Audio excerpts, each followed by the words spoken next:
Kita mo yung corruption sa kalsada, naglagay lang ng cat's eye. Alam mo yung cat's eye? Yung ilaw sa Apo. kalsada.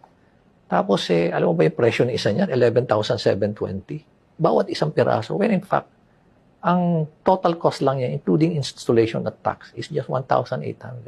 So isipin mo, 9,900 pala ang markup ng bawat isang piraso. Ilang millions ang binili.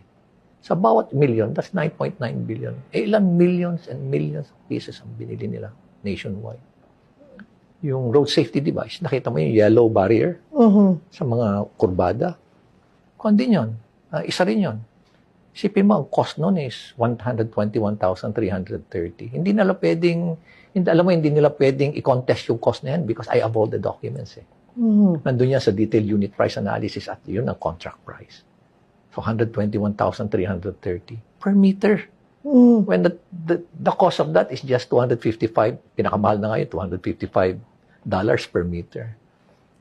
Sabihin na lang natin na plus logistics, plus tax, 20,000. So ibig mo sabihin per meter, ang markup nila 100 meters, 100,000. Ilang kilometers? Per kilometer, 1,000 meters.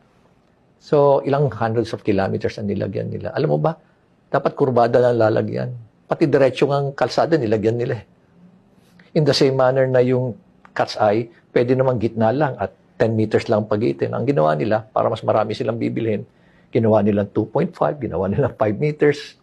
Tapos nilagyan na nga nila sa gitna, nilagyan pa sa kaliwa, nilagyan pa sa kanan, para mas maraming bibilhin. Kita mo yung corruption na yan.